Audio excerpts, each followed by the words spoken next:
Welcome to the Overboard Show. This is the most dangerous podcast in wrestling. And I want to start off with Raw's debut on Netflix. Because after I watched Raw's debut on Netflix, I never came back. It was totally unimpressive. Now, the look and the crowd was awesome. But the wrestling matches were straight trash. And this proves that Roman Reigns is not the best wrestler in the world, but the most overly hyped and most pushed wrestler in the world. Because we've seen other wrestlers carry Roman Reigns into having great matches when Roman Reigns wasn't the actually best in-ring wrestler. He had people like Cena help him, Finn Balor. You see what I'm saying? Edge and Daniel Bryan carried him. So the matches was good because he had people that carry him. Like the Logan Paul match a few years ago at Crown Jewel. It was mostly Logan Paul doing this stuff, and the storytelling and the producers and the hype train that's making Roman Reigns look good. So now it's Roman's turn to put Solo Sikoa over and carry him, because you know Solo Sikoa is not the best at promos, he's not the best at wrestling, but he's who WWE is pushing their main storyline to fans, which is Bloodline 2.0 versus Bloodline. And the match was like so trash. The storytelling didn't match up with the actually in-ring work and work rate. And this is why I still can't give up on AEW. And I watch AEW if I'm going to watch any wrestling. And don't watch WWE. You hear Solo saying, I love you. I love you. I always love you. But the match was lackluster. Like, we seen everything we could see in wrestling. So this is why WWE is on the roll, because they have storylines and drama that's keeping people intact. But Roman Reigns is so trash, he couldn't carry Solo Sikoa. The match got so bad, Gorilla brings everyone in. Send the cavalry, you send Sammy down. You send G.O.D., the flunked out run-ins all the time. They get beat up. Then what does Kevin Owens have to do with Bloodline 2.0? He comes out there and then Cody comes and beat him up. It's like wrestling for dummies. That's what the first episode of Raw on Netflix was. Like, if anybody should hate Roman, it should be Sammy, because Roman was telling Solo and the boys to beat the brakes out of Sami Zayn. And they did that. They beat the brakes out of Sami Zayn and Kevin Owens. So why would you bring Sami Zayn back to help the Bloodline 2.0 just because Jey Uso was cool with him? It just didn't make sense. You're integrating the whole roster into the Bloodline just when we think we got a great feud with Cody Rhodes and Kevin Owens that can stand alone away from the Bloodline. You had them run in on the Bloodline match that was only supposed to be between Roman and Solo. So now you integrated that separate, feud into the Bloodline story. And the rest of the matches was garbage. And Jey Uso, he's becoming the Darby Allin of the WWE. All the hype in the world, but he can't wrestle like Darby Allin. All the hype in the world with the day one. He'll never main event WrestleMania. He might do the fake main event, which is night one, for the fake WWE title, which is the World Heavyweight title, the fake idea titles. It don't close out no shows. It can be put on any, part of the card. That's not the Universal Heavyweight title that Roman and Cody fights for. That's going to finish. So once again, this is why I say Triple H don't like black people. He brings Travis Scott down to the ring to promote Jey Uso, someone that's super over. Well, you have black people you say you can't get over, but you're using black artists to put Samoans over. And this is the second time one of our greats in hip-hop walked Jey Uso down the ring, and Jey Uso had a lackluster performance. He didn't live up to walking down the ring area with Lil Wayne, because his WrestleMania 40 match with his brother was trash. He didn't live up to Travis Scott walking him down to the ring, because his match with Drew McIntyre was trash. Jey Uso is so in tune with his own hype, he wants to be one of the most popular wrestlers in the world instead of being a good wrestler. His match with Drew McIntyre was so garbage. I don't know who in Gorilla called for You know the roll-up? Because WWE don't go roll-ups. I don't know if it was Freebird Michael Hayes or Abyss. They had to call for a roll-up because the match with Drew McIntyre was garbage. WWE don't even do roll-ups. When is the last time you seen WWE do a roll-up? So that's just a culture vulture and that Triple H does. A lot of black wrestlers could have used that good look from Travis Scott to put him over, like Carmelo Hayes, the Street Profits. You see what I'm saying? The New Day with their heel run. You got them going to the ring with a Uso. Why don't you put a Samoan hip-hop rapper to help him get over with Jey Uso? You see what I'm saying? Like, that's why they say Triple H don't care about black people. He's using black culture to put over another race. Well, you saying that black wrestlers can't get over, but it's not true. It's a work. You can write black wrestlers over. Look at the NFL. Half of the quarterbacks in the league, which is the star position, are black. Half of the quarterbacks in the playoffs going for the Super Bowl, which is the biggest sports award or the biggest sports championship in the whole world, are black quarterbacks. The AFC has one black quarterback fighting for the right to go to the Super Bowl. The NFC has two. So why does professional wrestling don't want to push black people? It's just crazy. And Triple H is doing the same thing Vince did. So then you got CM Punk and Seth Rollins. Pat McAfee is carrying this match through his broadcast. And what I like about Pat McAfee, he doesn't over-talk and he doesn't over-exaggerate what's happening in the ring. If the match is garbage, you see Pat McAfee's energy go down. That's why he's the greatest play-by-play. He's better than Corey Graves. He's better than Michael Cole because he's brutally honest. Like, some of the Raw matches, I would say the 3 top matches was boring. And Pat McAfee energy couldn't match the dull energy of the matches.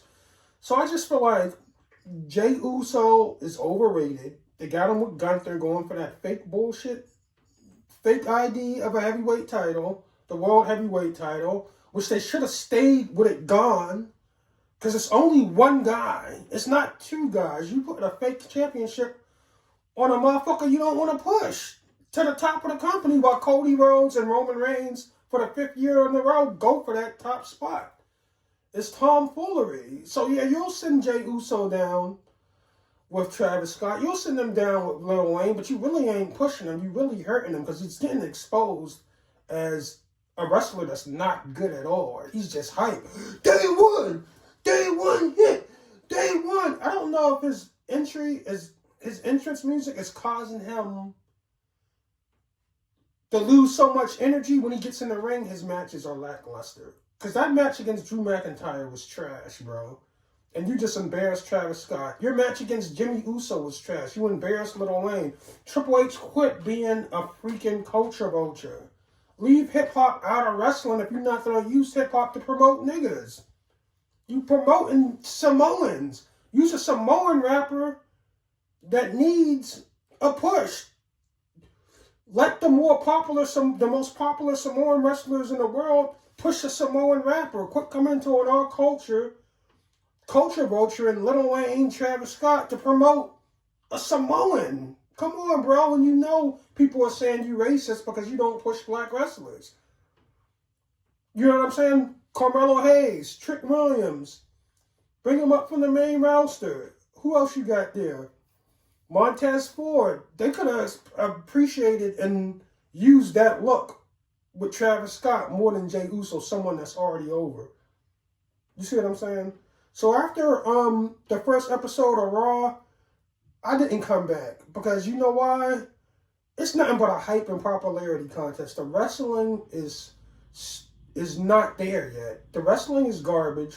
It's just a bunch of promos and storylines and thirst traps. It's like wrestling for imbeciles. I feel like AEW fans have higher academic standards. And you see these fans on Instagram in these nosebleed seats that cost a penny.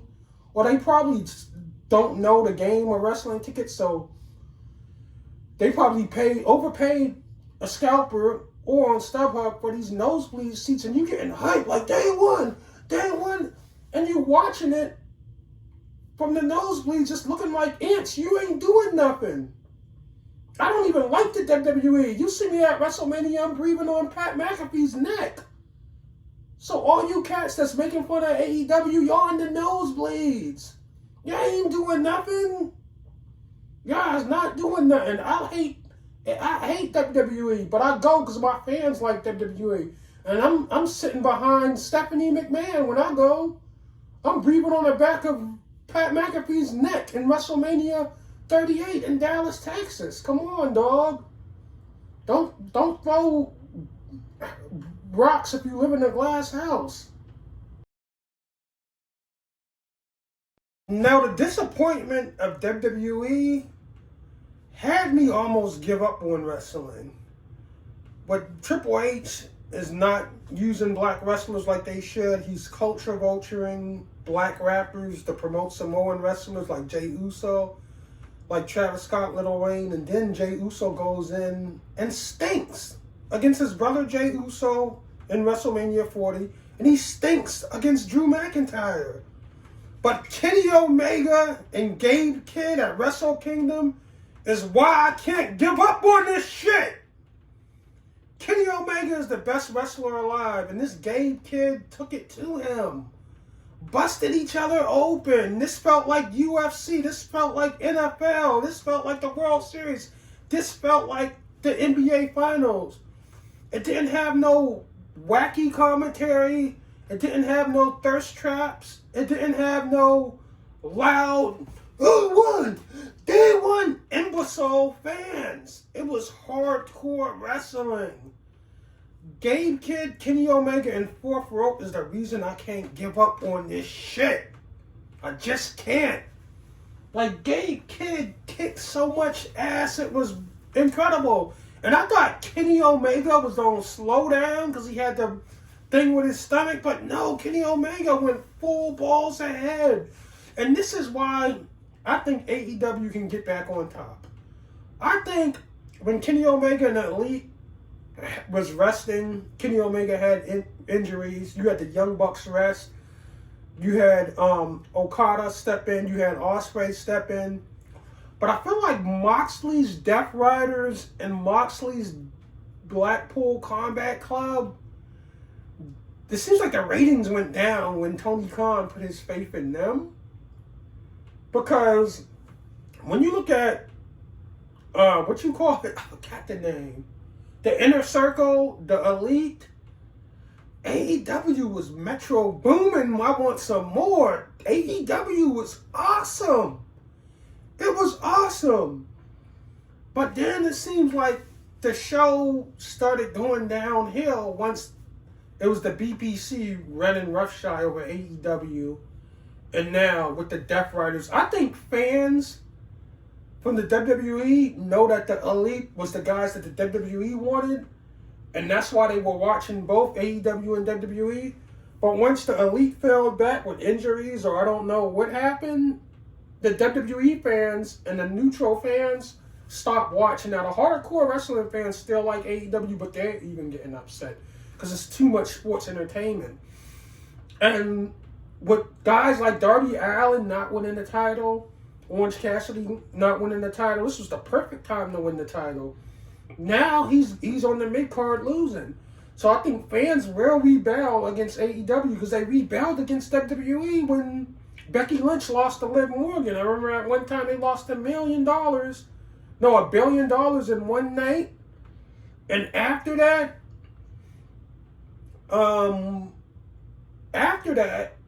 what happened was they had WrestleMania in New Jersey and every damn face went over. Seth beat Brock. Kofi beat Daniel Bryan. And Becky Lynch won the only real women's main event at WrestleMania because it finished out the show. She won the women's heavyweight title against Charlotte Flair, and I think it was Ronda Rousey.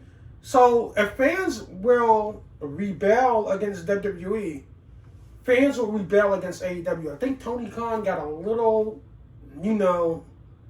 arrogant. And now, like, my dick is bigger than some of the arenas that AEW is holding their shows at. I mean, pause. But goddamn, this is because Tony is not listening to fans.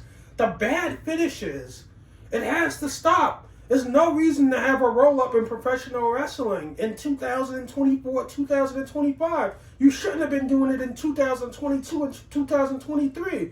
When I see two megastars go into the ring like Darby Allin and Jon Moxley, or Darby Allin and Brody King, and someone gets rolled up, that probably telling me one of the wrestlers didn't want that other person to go over. So you don't hit me with your finishing move. WWE, they did a roll up because they match sucked. That's how you do the roll up. If Drew McIntyre and Jey Uso is not having a good match, roll them up and get them the fuck out of here. AEW would have a 4.5, 5-star match. And instead of somebody getting hit with a one-wing angel or a Superman punch or Brody King's favorite move or a coffin drop, someone would get rolled up. I'm like, you just hit a motherfucker in the head with a chair. You just rammed them in the face with the steel stairs. Slapped them on the table. You couldn't pin him. But then at the end of the match, you roll him up. And he couldn't kick out of the roll-up after getting kicked out.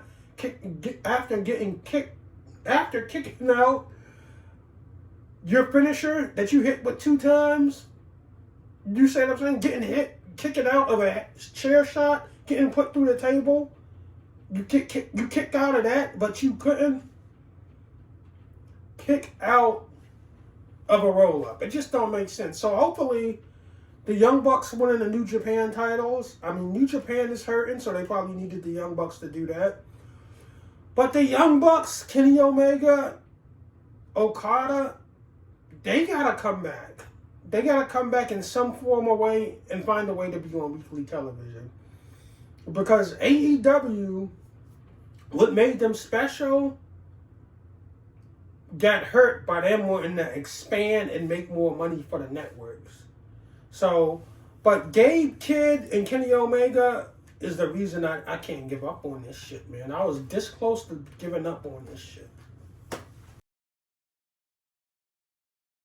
GCW just had their Hammerstein Ballroom show, and it just didn't get enough looks. And I remember, now it's pirated sites like Watch Wrestling and WrestlingList.top. Damn, I shouldn't be dry snitching because they might not be there after this. Well, you can watch wrestling if you don't have cable, or you can watch wrestling pay-per-views shortly after on these websites. And I used to cover GCW every week. I used to cover GCW every pay-per-view, but now Brett Lauderdale's trying to be greedy and don't even put a YouTube channel out and don't let people watch their stuff for free. And it's really hurting them because not one person is talking about GCW. And it's like, you got Matt Cardona going against Jimmy Lloyd now because you ran out of people that's quality opponents for Matt Cardona. So Matt Cardona fought a guy that was actually, a surprise wrestler. And I heard the match was good, but it's no YouTube highlights. It's no YouTube channel. It's only on independent TV. You can't pirate it. And I feel like if, GCW had a YouTube channel where you can watch their pay-per-views a week after or a day after, they'll get a more look. Because the people that don't buy it anyway. Just like WWE and AEW, you don't buy the pay-per-views, you don't go to the pay-per-views, or you're going to pirate it. There's no way around it. But at least WWE and AEW is getting those looks. GCW isn't getting it. They're trying to hog everything. And by hogging everything, you don't get the looks that other platforms will want to give you. Or if I wanted to put over GCW, because I got a fan base that likes AEW, WWE, and sometimes GCW, but I can't because I cover sports. So I'm not going to pay for a GCW pay-per-view if the NFL is on Saturday. College football playoffs is on Sunday. College football playoffs is on Saturday, Monday night, Friday night. NFL and NBA is on Sunday. I can't cover it. I can't watch that pay-per-view. So after those NFL games come on, I'll watch the replay of AEW and WWE on those sites. But even though I pirate WWE and AEW, I spend a lot of money on WWE tickets. So I'm giving back to the company. I'm not stealing from the company. But the reason I'm not going to GCW shows because there's no TV presence at all. And you're hogging everything, not letting people pirate it, and not posting your stuff on Watch Wrestling. You see what I'm saying? Because whoever wants to order GCW don't order it. Whoever don't want to order it, they ain't gonna order it. But that don't mean they won't watch it. See, WWE can shut all these pirated sites down. So can AEW, but they know if they do that, if someone wants to watch the NFL game or NBA game, and then they go to those pirated sites, you know what I mean? And it's not there, you don't get those looks. So now people don't even want to buy tickets when you come to their city. You see what I'm saying? Because you being so petty when you're $1 billion companies that you're taking the pirated material off after you already got the money from the live pay-per-view. And you blocking these underground sites and these underground fan base. So WWE and AEW is like, okay, we got our fans that's going to buy the pay-per-views, watch it on Peacock, and buy the tickets. But these people that's pirating our shit, at least they giving us a look. You see what I'm saying? So they'll talk about them on our podcast. So let's get all the money. So shout out to GCW, but I can't cover it because I didn't see it. Now it's been a lot of talk about AEW's demise. And, you know, Jon Moxley said something a few weeks ago, or like last week, saying we're building something special here. We have the best wrestlers in the world, and we are the only company where everyone's a good wrestler.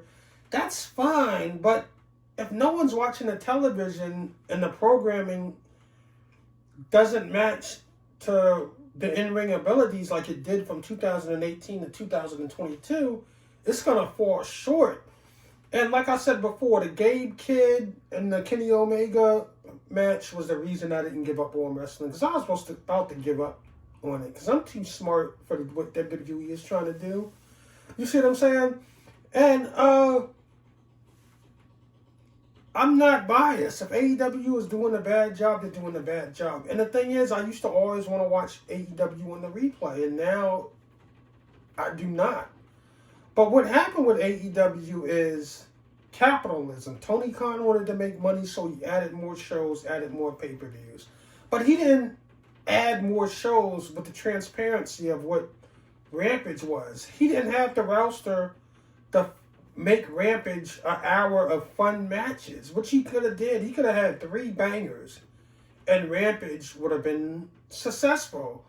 Look at WWE. They have a 3-hour show, Monday Night Raw, with 5 matches.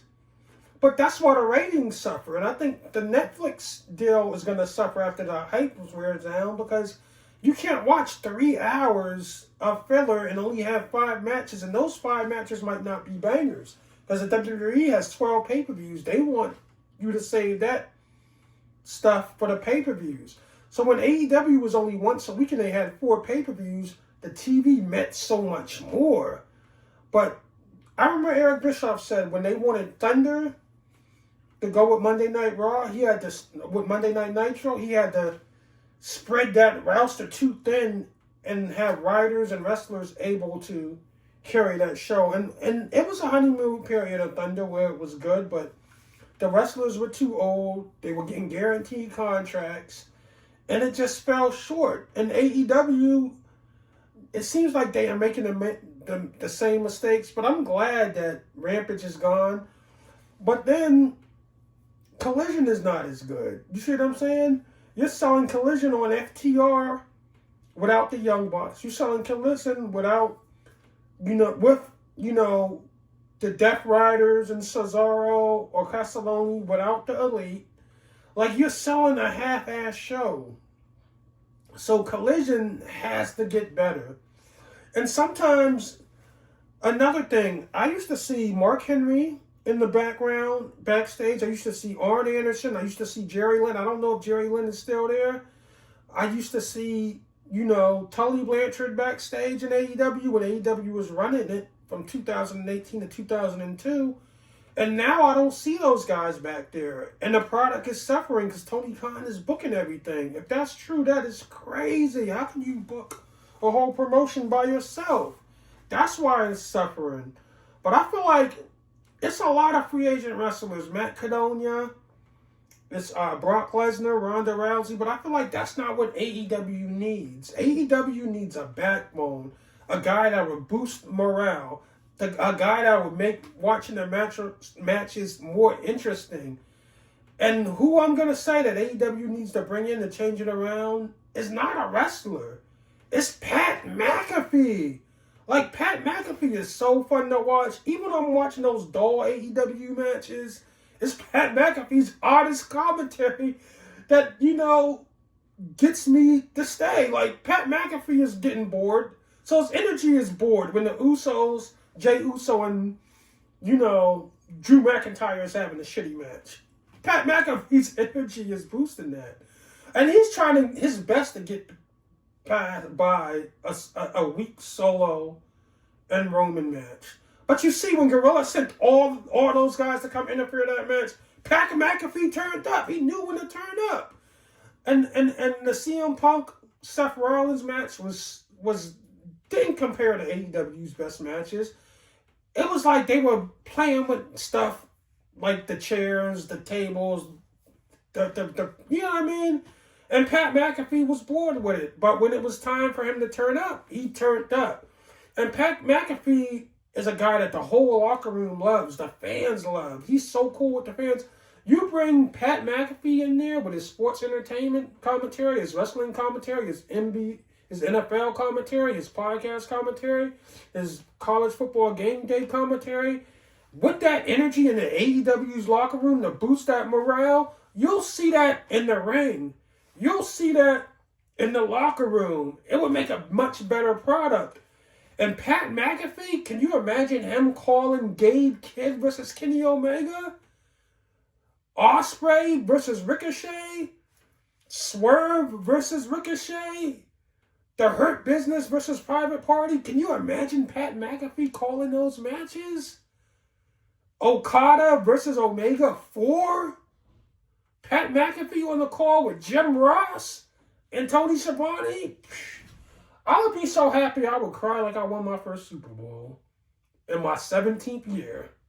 The year I'm about to retire. That's how happy I would be if Pat McAfee came to AEW and the locker room came to AEW. So if it's even a day where Pat McAfee's contract ends with WWE, Tony Khan needs to get on the phone and be like, hey, what do you want? I can give you 7 years, $35 million? What? 8 years, $56 million? Back that big Brink truck up. You got more money than Vince McMahon and Triple H put together. You see what I'm saying, Tony Khan? And Pat McAfee, he can get in the ring and go a few times. You know what I mean? He can put up some good matches. That Adam Cole thing he had was awesome. It put Pat McAfee on the map and proved me wrong. Pat McAfee is a real one. He's not just no punter. But when I seen him as a punter hit dudes, I'm still sleeping on, oh, that's a punter. Dude wasn't even one. No, when I seen Pat McAfee wrestle, he's a good wrestler. And I seen Pat McAfee do something in WrestleMania 40 that looked very impressive. You see what I'm saying? So I think AEW, if they can get Pat McAfee, they can change things around. It's probably a long shot, but if there's a little... give Pat McAfee a call. Back the Brink truck up. Pat McAfee did everything he could do in WWE. I mean, he's not going to main event WrestleMania. He's not going to be the Universal Heavyweight Champion. So give AEW a shot, Pat McAfee. Take Tony to the bank. Tax him for what they did to the Cold Crush, Pat McAfee. Because that's who AEW needs. Someone that's going to boost morale and make the commentary of the matches much better. Because AEW has the talented roster, but it's the structure. The structure isn't there. Like a good football team that turns bad, it's because they have a bad GM, bad head coach, bad draft picks. I feel like AEW can turn that around with Pat McAfee.